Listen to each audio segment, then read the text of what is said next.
Hello, everyone. Welcome and good morning. My name is Rina, and I am the CEO of 280 Group. Thank you so much for joining us this morning.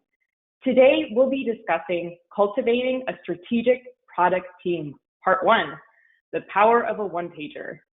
And I'm so honored and excited to be introducing to you today Ken Feehan, one of our principal consultants and trainers at 280 Group. Ken, can you tell our listeners a little bit about yourself? Hi, good morning, good afternoon, good evening. I believe we have some attendees from all over the world. My name is Ken Feehan. I am a principal consultant and trainer at the 280 Group. Been working and doing product management for about 25 years, mostly in Silicon Valley. And about 5 years ago, shifted over to doing consulting and training, and I made a really great decision. Thank you, Ken. And I'm so excited for this topic today. It's actually our first time doing a webinar together, but it's not the first time we'll be talking about the power of one-pagers. So great topic today. Before we get started, I just want to go over a few housekeeping items for the webinar. As always, after the webinar, please continue to stay engaged with the product management community. There are many online communities out there, and our LinkedIn group is a great way to stay connected to your peers. We'll be posting a link to join our LinkedIn group in the chat box. Use it as a forum to chat about best practices and tips with your peers. At 280 Group, we also love interacting with you. So during this webinar, can you go to the next slide? During this webinar, we encourage you to ask questions and give feedback. There's a question box located to the right of your screen. We'll be actually taking questions live throughout the broadcast if we can. And of course, we'll be leaving time at the end of the webinar for additional Q&A. So please get your questions in throughout the broadcast. And at this time, I'll be answering our most popular question, which is, can I watch the webinar later? And the answer, of course, is yes. All attendees will be receiving a link to the recording after the recording has ended. So before we begin, I also want to take a moment to introduce what 280 Group is all about. At 280 Group, our mission is to empower product professionals with the knowledge and tools to build products that matter. That's products that delight your customers and achieve breakthrough business results. Unlike other companies, we're focused on just the needs of product professionals. Whether you're an individual looking to grow your knowledge and skills, or you're working on improving your team's effectiveness, we have the experience and the services you need. Check us out at 280group.com. So now, Ken, let's get to the meat of the webinar. Thank you very much, Rina. Hey, thank you very much for joining us this morning and talking about strategic alignment and the power of a simple document that I discovered through my career called the Product Management One-Pager. This topic is actually the first of a two-part series. The first topic today, we're going to be talking about what is a one-pager and how do product managers use it to create better products and to align to strategy. And that will be followed up by a similar webinar and blog post in August, where we talk about how product managers, product line managers, product management directors can use product one-pagers in order to better manage and structure the success of the people who report to them. So we're talking about a document that is great for individuals, but we're also talking in August about how managers potentially can use these one-pagers in order to be strategic with their team. So join us today, and then please come back again in August as we do this again. But first, we would love to potentially get some background on you, the attendees of the potential students here. We're going to be talking about product one-pagers, and we're going to be talking about doing product releases. And what we would like to do is to find out how you, the attendees, associate product releases to corporate strategy. You know, your organization has strategic goals to grow revenue or to reduce churn. My question is that as a product manager, how do you feel you align your product releases along those product strategies? Do you think that every release that your company does is aligned to company strategy? Do you think that about 3/4 of the releases that you do are aligned to company strategy, and there's rest are tech debt, or the rest are specific feature releases for specific customers? Are half of your releases strategic, or 1/4 of your releases strategic, or Is this not something that happens at your company? We would love to get some feedback from you on how often your product releases are aligned with company strategy. Great, and the poll has been launched and we're getting quite a number of responses right now. Actually, I'm actually quite surprised at how the responses are changing. The more people are voting, I think people are thinking about this question. Well, so I'll give it just another. Yeah, that's perfect. You know, it looks like a simple question, but it's more complex than that, right? It is. That's great. So I'm actually going to close the poll. And it's very interesting because throughout this poll, it's almost been kind of even around a third, but at some point, every release was winning by quite a lot. But it's good news that at least it looks like almost all of our participants have voted that at least half or greater or more of every release is directly tied to corporate priorities. It's about 28% on every, 20% around 3/4, and 29% around half. That's fantastic, and that's what we see in the world. And what we would like to do is we work with our clients in order to try to get that ratio up. So some of you are doing it really, really well, and probably there's a few things that we can learn here. But for others, let's work upon actually doing that product release strategy and aligning it to corporate strategy here. What I kind of want to do is to tell a little story about how I got here. I've been doing product management for 25 years. I started quite a long time ago, and you know, during the first couple of years that I was working as a product manager, I was attending every meeting. I was working hard. I was returning emails all the time, but I'd never seemed to get anywhere. And then I learned a secret formula, and the formula's here on this page here. And the formula for success was align my products to strategy. You know, figure out what the CEO wants to do, and make my products work that way. Next up is that I want to make news with the product release strategy. You know, I want to bundle up a couple of sprints worth of work and get something accomplished, and then send out a press release and give the sales team something to talk about. Next up is I want to achieve the plan. I want to achieve the reduction in churn, or I want to reach the number of new customers that we're doing for achieve the plan. And then when I did that structure, when I aligned to strategy, when I worked on making news, when I achieved the plan, that's when I found my career really taking off. That's when I got promoted to line manager. That's when I got promoted to director of PM. It was this formula that worked through towards making that deal here. So I developed a tool during the years when I was being successful there, and the tool is called a product one pager, and let's go ahead and talk about that. As I mentioned, started my career at Apple, actually, on the Macintosh operating system team.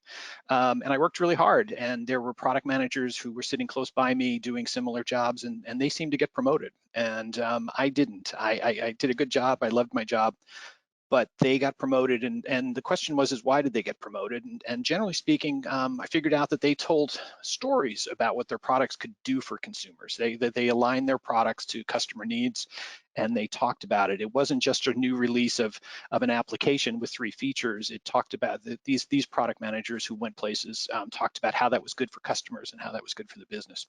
And so they aligned themselves to strategic product managers, and when we did that, I started to make some difference here. The formula here was I told a story. You know, what does this release do for users? How does it make their job more effective? How does this make our product more valuable to them? That was an important part of organizing and structuring a release. And then lastly, what does this release do for our company? Does it improve margins? Does it reduce service costs? Whenever an executive or someone at the company would say, hey, what's up with the next release? I had a story to tell because I was acting in lines with what we were trying to do strategically with the companies. So that was about users and about the company, why we wanted to do this. The next structure that I put inside this one pager benefits is I made it persona based. You know, we work as product managers in order to be empathetic to users, whether they're buyers or user profiles or advisors. Personas and customer problems are at the key of what we're doing here. So I always try to structure my releases around specific problems that people are working on. And so I tied that in here. And then lastly, I tied these releases into company strategy. I specifically tried to figure out what the CEO was looking for and made that through.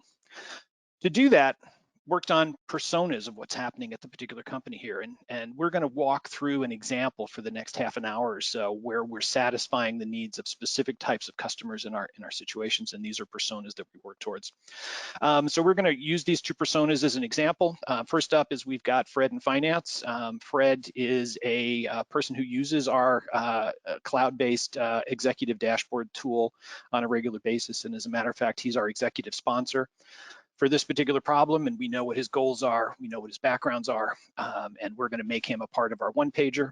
We're also going to do the same with Claire. Claire happens to be the CEO. She's not the sponsor of our dashboard product, but she is the consumer of that information, and we want to work through this. Understanding and identifying as a product manager who the personas are for the types of customers we're dealing with makes our strategic more release here. We mentioned that Claire's the consumer of this information on the dashboard product, but she also gives the strategic value of what's happening inside the company. And a little technique that I used as a product manager in order to align my product strategy is I wanted to find out what the company was doing. And most CEOs, as I've gone through my career, usually take the holiday break around the first of the year in order to write down what their strategic goals are. What are they trying to accomplish for the year? And frequently, as a product management leader at companies, I would get handwritten notes from these executives early in January, and it would tell us what the CEO wanted us to work on the year. I equated this to company strategy, and I I worked to make my product roadmap and the product releases that we did for the year address these specific problems. So working as a product manager towards the goals of the CEO wants us to raise revenues significantly for the company. So we have to figure out a product strategy that will help us raise revenues. The CEO was helping us, was asking us to reduce churn, expand into a European marketplace, increase average revenue, raise the net promoter score, reduce support costs to make the product easier. These are my inputs as a product leader, or as a product manager. My goal is to potentially structure product releases and newsworthy product events to drive the product strategy to achieve these kinds of goals. These are pretty common. Your CEO probably has these kinds of letters somewhere on their desk. It's usually a note sent out to leaders about what's happening here. These are my keys as product managers. My product roadmap needs to be aligned to these particular types of things here. Ken, hold on. So I did want to make a comment that we often find with our clients that linking product strategy to the company strategy is a pretty big pain point for a lot of teams. And the point here is, if that's true in your company, then this one-pager helps you get those questions answered. You don't have to do it on your own. Make sure, if you're not sure what part of the strategy your team is working on, work with your executives, get clear on those, and use this one-pager as a way to start that discussion. Yeah, but that's exactly right, Rina. When you start writing down drafts of the one-pager and then sharing it back with executives, sharing it back with peers, you actually start aligning this and making this happen. This is a tool to raise strategic conversation, and thank you for bringing that in here. Okay, so we now have some direction from the executives. We now have some understanding of what the strategy is here. And then we also have development teams that are working in a traditional agile and sprint process. You know, let's just assume that your organization is working that, and that every 2 or 3 weeks we have a finished sprint coming out of a particular team to work through here. What I would like to encourage people to do is to structure newsworthy product release announcements on a relatively regular basis, usually quarterly, where you potentially collect up the features and enhancements that have been worked on in the previous sprints and announce them as a product enhancement, product innovation in your particular space here. So for instance, up here we've got an iteration of a product in our product line called Dashboard. The release that's currently present in it is less than 1.2, but the version release 1.2, which ships out towards the end of Q1 in 2022, would be an accumulation announcement that is the output of the sprint work done in sprint 14, 15, 16, and 17. We're not making specific one-pagers for each sprint. That's too frequently. What we would like to do is to arrange the feature work that's done in sprint 14, 15, 16, and 17 to work towards a strategic goal, which we'll talk about in the next particular page here. So we're trying to figure out how often we need to do one-pagers. If we're doing an iterative product along the lines of a product going from 1.2 to 1.3, a nice pace to do that is to structure those releases in a quarterly basis and pick up the features. We can ship some of these features earlier. That's very common in a sprint organization. I have no problems continuing to release products in an agile and a sprint kind of way here, but I don't want to lose the ability to make news from the innovation that you've shipped out to your customers. So if I have a sprint process and I've got a product line called dashboard, then generally speaking, I'm going to try to announce quarterly enhancements to this particular product here. And I would do a one-pager for the dashboard 1.2, dashboard 1.3, and dashboard 1.4 release here. So the purple products are iterative products, but also frequently at companies like yours, you're going to have new products that enter into the marketplace either as MVPs or as 1.0 versions of products. We also recommend doing one-pagers associated with those kinds of products here. That's going to key in your sales team and your marketing team, your operations team into what it is that you're trying to accomplish, and it's going to make you a bit more strategic. Again, what we're looking to do is to bundle the work done in multiple sprints in order to make some news. And what that news usually looks like is on the news and announcements portion of your website, next to the fact that you hired a new vice president and that you've signed on a new customer, is we would like to see columns of new product announcements and introductions from your company show up in the news feed of your company. The product one-pager will help you create a story for what the message is behind dashboard 1.4 or for the executive report builder 1.0. Whenever I look at a new company that I'm working with, I go to the news site and I say, what are they announcing? And I want to see a steady stream of new product enhancements that address specific customer problems. When I see that happening, I know that the product team is pushing hard to announce things and to develop problems and to develop solutions to problems. So I specifically have an output here where I encourage people to make these announcements work so that there's something on the website to make it work. This gives your sales team news to walk into a customer with and says, hey, did you know we introduced a new version of the dashboard this month? I'd like to talk to you about it. This allows your marketing department to set up a webinar where the product manager can get in front of customers. By making this news, suddenly the company is seen as a company that is investing in the users and solving particular problems and that they're innovating. We think that's a great thing. Excellent. Rina, it's time for another poll. Can you please push that up and I'll open up and talk about it a little bit. A question here to follow up on the first one is do you or your company have a product release coming up in the next 6 months? There's a couple of different product releases categories that I use. One is an iterative release of an existing product. So maybe you have a minor iteration of a product that's in your product line scheduled to go out in the next 6 months. That would be something like a version 1.3 to a version 1.4. If that describes you, please choose that in the poll. Maybe you're lucky enough to be working on an MVP of a new product. If that's the case, please click on that button. Here's a new product in the entry. A third typical kind of product is a major enhancement of an existing product. Historically, we talk about that as like a version 1.1 release to a version 2.0 with a new interface or some new features to see what's happening here. Or do you not have a significant product release over the next 6 months? Right, so Rina, the poll numbers has percolating? been open. Yeah, they are. And I'm just going to leave it open for another few seconds to get the last few votes in.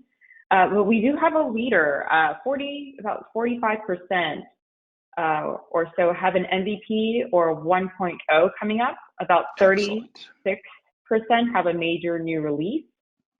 19% have a minor iteration. Only 3% said none of the above. So that's pretty fantastic. Good news. That's fantastic. Excellent. And tell me when the numbers stabilize, please. So the numbers have stabilized and the poll is closed. Excellent. So yeah, fantastic. 42 MVP, 35 major new release. That's fantastic. That's a lot of innovation that's happening there. That's really exciting. I can't wait to see some of your new products and see their news item listed on your website. Okay, we've promised to talk about something called a one-pager here, and we're 20 minutes in. So let's go ahead and actually talk about and share this template for this product one-pager. This is a product one-pager template. This template will be shared with you as a link in just a few minutes, but it's rather simple. It's just simply a document that is structured into two primary parts. The part on the left is called the problem summary. And we'll go through each section and we'll talk about what goes into each particular box here. But on the left-hand side, we generally have a problem summary here. And on the right-hand side, we have something which we'll call project boundaries. And project boundaries become rather strategic and an interesting way to manage this process over time here. So we've got two sections. That is the product one-pager, and when filled out, the product one-pager generally reads like this, and we'll talk about each of these particular sections here. The product one-pager, this happens to be for a fictitious product called Dashboard version 1.2. We'll go through each particular section here, but this document is intended to be read and reviewed by high-level people within the organization. It's meant to be read by people with marketing and sales backgrounds, and it's not meant to be very technical or filled with unnecessary jargon. It's meant to be straightforward, commitment-based, and executive-friendly to potentially be able to read. Let's go ahead and talk about Dashboard 1.2. First category on the problem side is a description of the particular problem. And this talks about what we're trying to do with the 1.2 release of Dashboard. The problem summary here is client executives, clients that we're selling to, are not using the dashboard enough. Our analytics inside the application show that analytics profiles only have executives using this 18 minutes a week versus the forecast 54 minutes a week that we had forecasted for executive use. Customers without executive level use will renew at lower rates. So we know as a company that if this is a major win-lose for renewals, is that if we get lots of executive use, renewals go great, and we're worried about renewals working here. Next up is we need more reasons why client executives will turn to the dashboard multiple times per week and increase the amount of minutes that they're logged into it. So we would like to potentially see weekly goals added to our monthly goals target so that there's weekly reasons why people would log in here. So the problem is, again, we're not meeting a major metric and we're worried about churn. And that is the idea behind the product release of Dashboard 1.2 that we're doing. That is the problem statement. Next up, we create a hypothesis for our problem, and the hypothesis is an action statement that will allow us to potentially lean forward on this. So hypothesis is if we can get executives to log into the system more frequently, we can reduce churn from 6% to 4.5% in 2022. The goal is to increase executive login times from 4 minutes a week to 10 minutes a week, and to get them to generate a report once a month. If we get clients to do these actions, we're going to reduce the churn and accomplish the strategic goal that we're going on here. The use of a hypothesis is rather straightforward and is a key part of a best practice for product management. Here's a formula for stating your for stating a hypothesis that you're working on. And so just wanted to include that. Hypotheses are very powerful and a great way to communicate your strategy, what's going on on the strategy here. Okay, we've talked about the problem. We've talked about the hypothesis here. Now let's talk about some stories for our personas about how this product is going to likely result in a change in behavior here. We have two personas that we're going to talk about. One is Fred from Finance, who happens to be our executive sponsor, and the second is about Claire, the CEO. Story number one is a summary of behavior that we're trying to encourage. So Fred from Finance logs into the dashboard and sees weekly goals and results. He sees that the company is ahead of schedule on weekly results, and he shares this with Claire via Slack. So we have a feature in our product that allows Fred Finance to be able to potentially Slack Claire, the CEO, with a summary of what's happening. When this happens, both people log into the system and are using the system more often, which is increasing the connect rate. So we're looking for an executive behavior that increases the amount of that it increases the dependence by executives to be able to do this. If this happens with Fred more often, it's a good outcome for our particular software release. Story number 2 for this release happens to be a Claire, the CEO release, and that is that Claire receives the news and the updates from Fred Finance, and she sees that this is important information, and that she then pastes this information from our particular tool into a board of directors meeting deck that she's doing, and she actually uses our particular product during the board meeting because it's just a strategic view of the situations. Again, both of these meetings have the executives using our particular product and the dashboard more frequently. We've reduced friction to it, and we've increased the value for them to be able to do this. Hence, they'll log on more often, hence we'll reduce churn. So an important point here is that we're solving for an actual underlying customer problem or an unmet need for our customers, for our personas, that will also help address our company strategy and our company problem statement, which is we're seeing churn because of a reduced use of the product. Exactly, perfect. Thank you, Rina. Next field inside our product one-pager is when can I expect another review from the product manager about the status of the project here? And so this product manager has written the one-pager in order to say, here's an update in May. We're committed to coming back to this team and reporting upon our results and what's happening here on August 2nd. Having a kind of commit date and a return date drives good behavior on the point of the product managers. The last field that we've got to talk about inside the problem summary side of our product one-pager is the recognition of significant risks for the project and for the goals that we're trying to accomplish. It's a major part of the teaching that I do to say is that all projects have risk associated with them, and those risks are significant and they frequently affect our particular products. But every time a product manager acknowledges the risks that they're under and writes them down and shares those risks and talks about how to potentially minimize those particular risks, those risks become smaller, so the project is more likely to ship on time. And that product manager is perceived as a realist by the executive structure and by teams across function, and that person's reputation goes up and that person is deemed to be more responsible to the organization because they're not crossing their fingers hoping that everything goes well, but that they are in fact recognizing that risk is a significant part of the innovation process and that we want to work through this here. Risks here can be varied as they can be tied to the pandemic. They can be tied to countries outside the United States. They can be tied to development teams outside the United States. They can be tied to recognizing that marketing has to do a lot of work to accomplish our goal once we've shipped this particular product, and then that so far they've not identified the budget. We want to be truth tellers as product people here. Again, we're working towards making sure that we accomplish this goal, not crossing our fingers, hoping that all things go well. We want to talk about these things out loud. Risks is a great thing to have upon your product one-pager.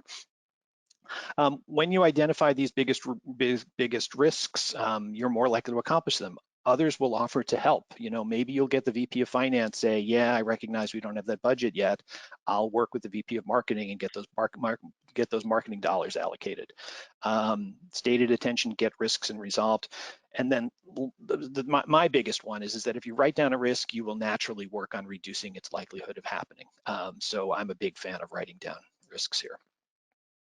So Ken, we have a few questions from the audience here. I'd like to answer one of them right now, which is a question from Martin. And he asks, when is the right time to start working on this? At the beginning of the release to set expectations, or at the end to be more accurate? Excellent. I think I understand the question, Martin, here. And what I want to do is I want to actually structure the features and structure the release benefits around persona profiles before development work happens. This isn't a let's fill out the form in order to educate marketing about what's coming. I like to use the one-pager as a strategic, what features need to go inside of this release? How do I take things off the backlog and structure them to do it? So I'm a big fan of using the product one-pager early on before you've structured the release in order to make sure that things lined up here. Thank you, Ken. Thank you, Rina. Excellent. Let's continue going through here. Please keep the questions coming in. This time is for you.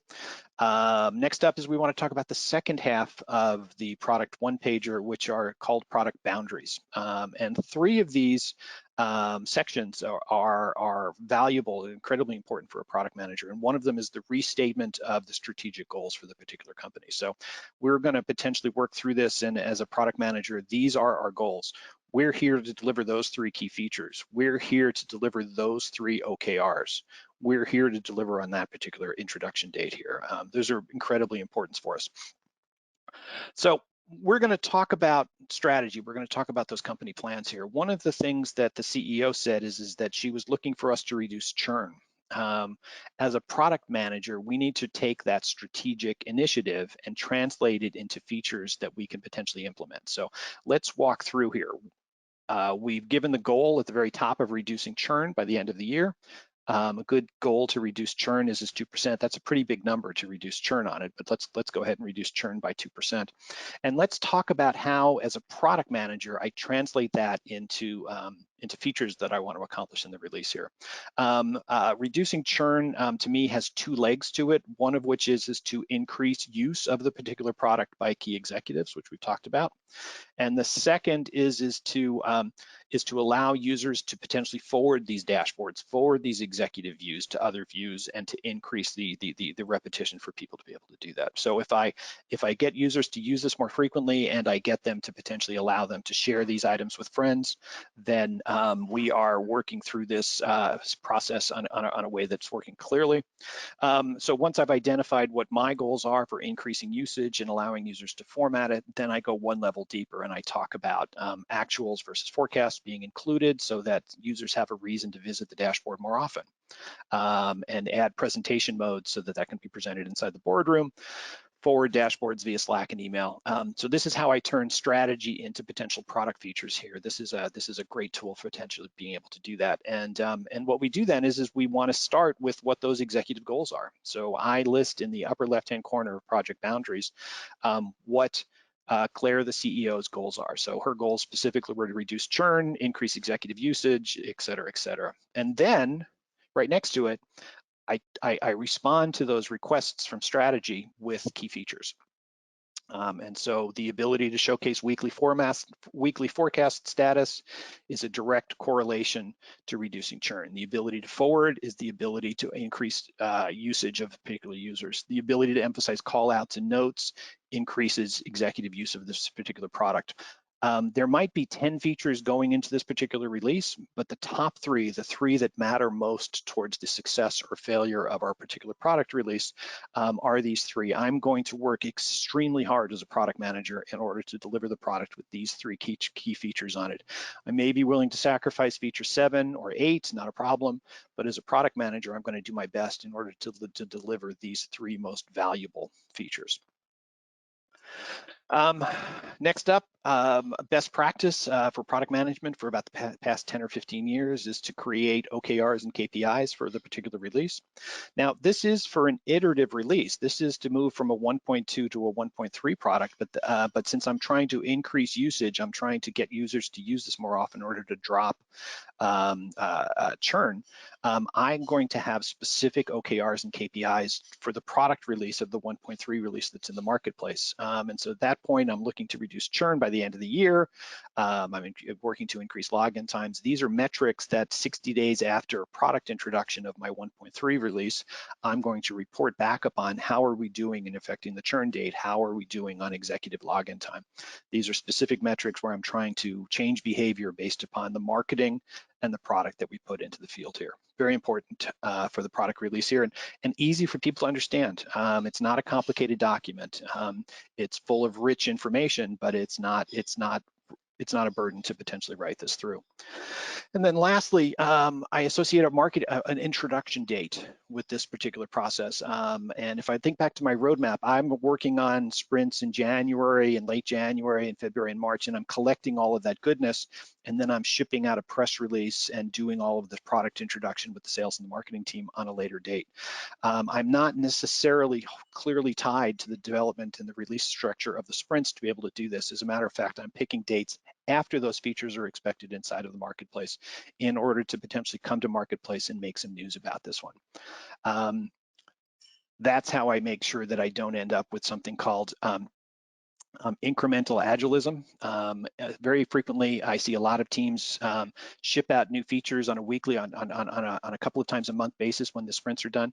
But unfortunately, that innovation never gets clearly communicated because it just kind of leaks out of the building. The opposite of agile incrementalism is making news for your particular products. The last section. We actually have a few audience questions around how agile works with this template. One I think you kind of just answered is around how many stories are appropriate for the one pager. So is there any guidance of how big does it need to be for it to merit a one pager? Wow, let me figure out how to answer that question. Let me actually go back to a slide where we talked about the roadmap and put some context around this, because I think there's importance here. I like to potentially make news about product strategy at companies about once a quarter. I think the time frame is relatively easy for the salespeople and the marketing team to understand. So I usually pick a Tuesday before the end of the quarter in order to structure newsworthy announcements here. I also try not to be dependent upon a sprint that ends the day of my product introduction. So if I make news about this particular release, I'm usually trying to make sure that a sprint that ended 2 weeks in advance was the culmination feature here. Again, I'm trying to separate agile from the ability to make news here and to increase the tempo to about once a quarter to make news. I'm not trying to make news about every sprint. I find that just doesn't work, and it's inconsistent with some of the core benefits of agile and sprint to make it happen here. So I separate these two things. I try to make news once a quarter or when the product ships, and I try to accumulate all of the work done throughout those sprints into a major release so that those features can get recognition inside the marketplace as being valuable. Rina, do you think that answered the question? I think it did. I think in general, it's useful also to work with your sales team to see when they're having trouble sometimes getting in front of the customer. News it's a powerful tool. I liked what you said around working with your marketing and sales teams for generating more news and more frequently. On a quarterly basis, the only point I would say is just to make sure you're aligned across other teams in terms of what the company wants to be talking about every quarter as well. Yeah, exactly. Perfect. Thank you, Rina. The last field in our product one pager, before we actually kind of move on here, is that there's going to be a lot more information about your project here. There's going to be links to roadmaps. There's going to be links to personas. There's going to be links to detailed explanations about these technologies here. The product one pager is hopefully kind of the launching point to more information around what's happening at your particular company. But hopefully this document is a good summary for anyone throughout the company to read this and generally understand what it is that you're trying to accomplish. But if they need more, let's include some links to see what's happened here. Okay, well that is a product one pager plus an example of what potentially goes inside of this particular document. It tells the story of an iterative product where we worked on that product in January, February, and March in order to increase executive usage, in order to allow users to forward and share this information with other executive as a means to the end of reducing churn. So we've got that information structured here, and that particular product would work out here. You know, throughout my career, I've used a very popular document, which I believe has an incredible amount of value associated with it. And that particular product happens to be called the Lean Canvas or the Business Model Canvas. I've seen lots of organizations use this, and I think there's tremendous value in the Lean Canvas. And I've used it multiple times throughout my career, and I love it. I have potentially moved a little bit forward with these product one pagers as kinds of an iteration off of this for some businesses that work well with me. And so I've got these two things lined up. I think both the business model canvas and the product management one-pagers are great at capturing the user problems. I like the fact that the one-pager talks a little bit more about the persona stories. I like when we can talk clearly about, tell me how a user is going to react and benefit from the product structure that we're going to be associated with this here. We've created a clear way of doing that inside of the product one-pager, and I think that it is present on the one-page on the lean canvas frequently, but it's not as clear as what's going on here. Both documents have key metrics. Both documents talk about revenue. It's fabulous from there. I've always loved the unfair advantage feature of the lean canvas there. They've got that over us in spades. But the key document, the key difference between these two documents is the use of these self-managing boundaries, the right-hand side of the product management one-pager, the ability to manage the key feature in the particular releases, the ability to manage towards an introduction date to see what's going on here, the ability to manage towards an OKR. We're going to put some more color on this in our August webinar, where we talk about how managers can use this in order to manage teams here. But having product managers that are self-managing these projects towards completions within these boundaries is a difference maker. And so you're going to see more of that in August to see when we do this. And then lastly, of course, my content is both of these documents are fantastic. If you're not using either one of these documents today and you start doing this tomorrow, you will be a better product manager. I'm not trying to compete with the business model canvas. Use the tool of your choice, but one of them should be something that you use on a regular basis. So we had a question from KJ that asks if others are using customer journey maps to meet similar requirements. Customer journey maps can absolutely and should be a part of structuring your release. But I don't see it as kind of an executive communications document the way that I see the product one-pager. So we teach journey mapping, we teach that process, and you hit on a couple of things there. They're full of personas problems, they're full of understanding and changing customer behaviors. I use journey maps in order to structure the story that I then tell using the product management one-pager. And great question, and I hope that you're using and enjoying journey maps as much as I do.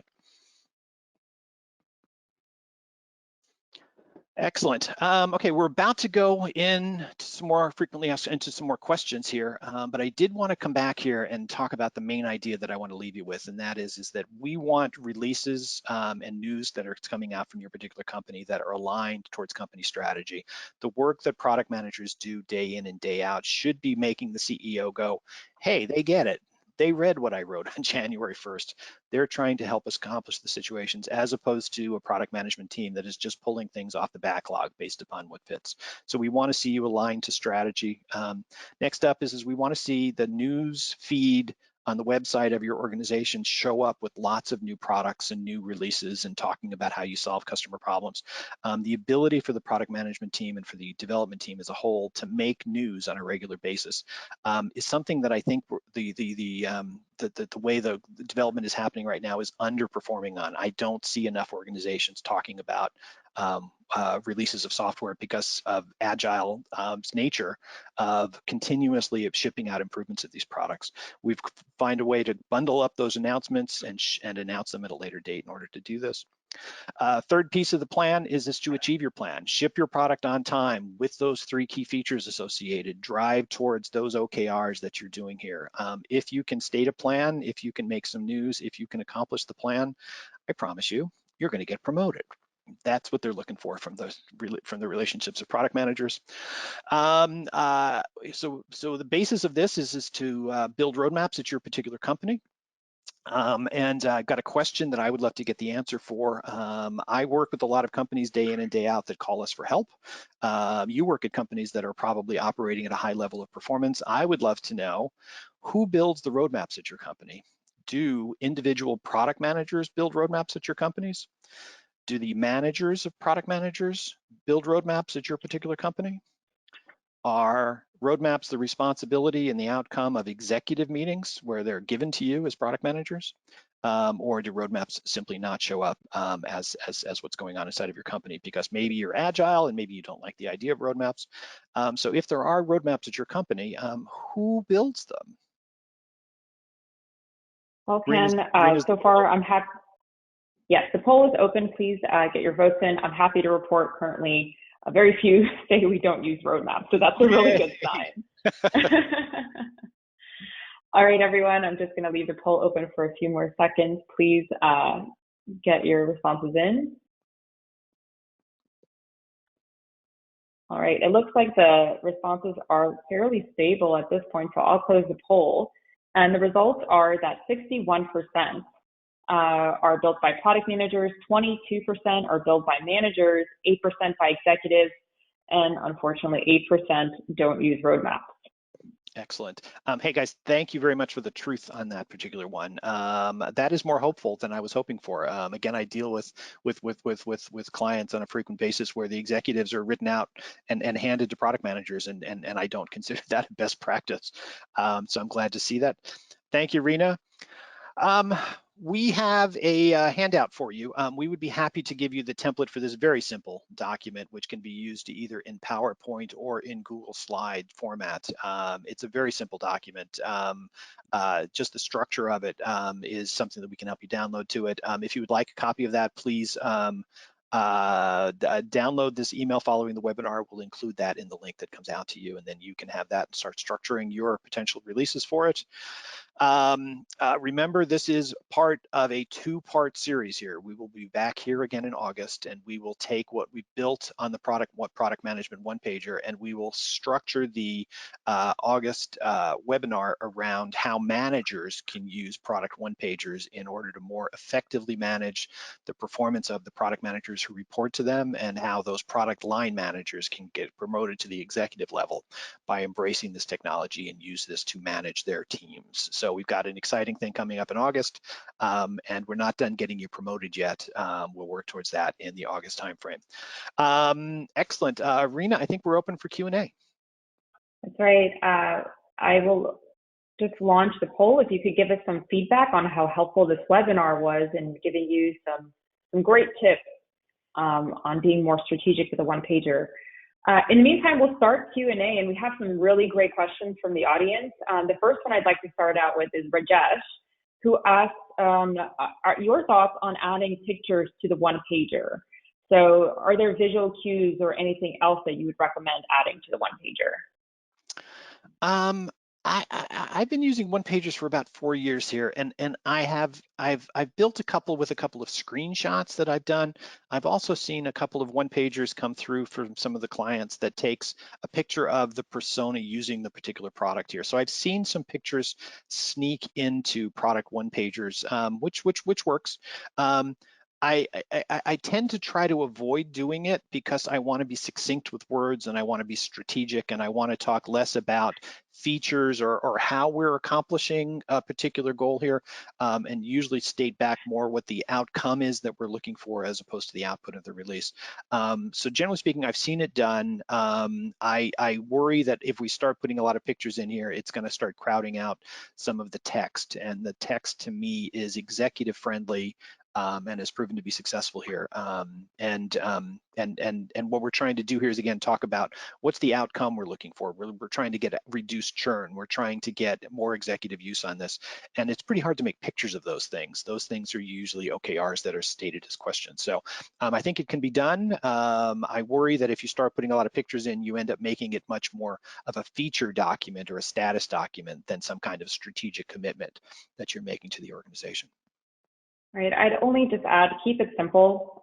This document has a specific purpose for having those conversations with your executives, with other stakeholders. If there's supporting documentation that makes your case, and there's probably going to be other supporting documents you have to build, sure, send those along as well, but don't add to the one-pager, keep it simple. All right, my next question comes from Shelly, and it's a good one, I think. So how do you use this tool to reconcile conflict between voice of the customer and strategic objectives, particularly when they don't seem to be aligned? Wow. That's an interesting conversation. So the way that I've dealt with impossible tasks as a product manager throughout my career, and it does sound like this is the ultimate challenge. You know, you've got two different voices here. You've got an executive saying, "Hey, I want to grow usage by 1 billion%," and you've got a customer that says, "I'm not happy with the product, and you've got to fix a bug." I'm going to take the extreme case in that particular situation, but the way that I do that is I try to be the honest arbiter in the middle of this particular conversation. I try to take my product one pager with some simple words written down about what the customer problem is and what the executive strategic direction is, and I try to build the one pager with a couple of the most challenging people in this particular process. So if I know that the CEO is representing one extreme and that the head of user interface is representing the other, I generally tend to work in non-confrontational, small one-on-one Zoom meetings or MS Teams meetings, and I work with them in order to try to build up the one pager as a small team. And then I negotiate back and forth. I don't take sides. I just simply try to be the truth teller in this particular situations, and I just say, we're trying to organize the releases. We're trying to create a release for the spring and the fall and the winter that moves the ball forward. And I try to move the ball by being a one-on-one consultant, where we're saying, let's write things down. Let's not have meetings where we're yelling at each other. Let's advance the ball a couple of yards at a time by writing things down. It's human nature as a product manager. It's just human nature. I want to summarize those 2 points, Ken. You say it all the time, and I love this quote. I'm a product manager. I'm a truth teller. So that means you're also going to be responsible for many difficult discussions.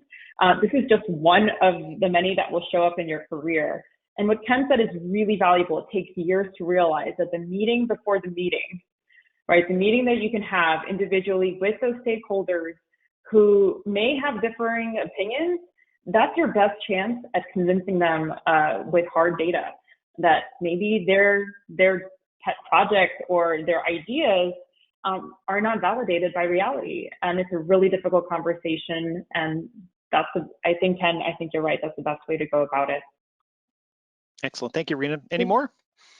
Yeah. Oh, there's many more. We have just 5 more minutes to answer some more questions. Please continue to ask questions. So we have one here from Harsha that asks, if the one pager looks different at the inception of a project when you're focused on selling the need for it, so conceive phase, versus later on. And the question here is the business model canvas a better tool to be used later on when you're making the business case?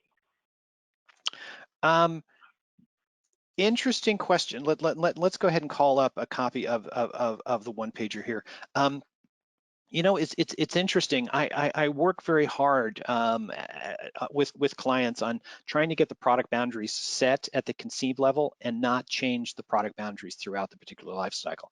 As a matter of fact, if they change, I have a whole process, a project out of bounds review, where we work towards creating a new plan of record. So the right-hand side of this is something that we want to establish very early on, and make this work here. And if your product is trying to generate revenues, that's a company goal. It's going to show up in the KPRs. The example that we're using here is talking about increased usage and reduced churn, but it's very likely that you would also have a release about growing revenue. That would be highly detailed here. There would be OKRs about your specific goals here.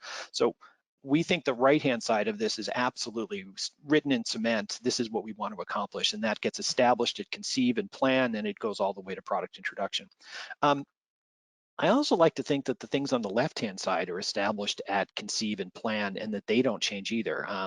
And you can imagine interfacing with a marketing or a sales team and talking about the stories and telling them, let's build a marketing campaign around these stories, that the key part of the press release and the sales materials shows these stories in terms of what's happening here. So I believe a best practice is to establish the product one pager early and then to carry it through from beginning to end, because it carries the marketing messages, it carries the sales messages, it carries the finance messages, it carries the strategic messages. I think it's fantastic. Again, I love the lean canvas. I've used it throughout my career. If you love the lean canvas and it works for you, I'm not trying to move you off of that.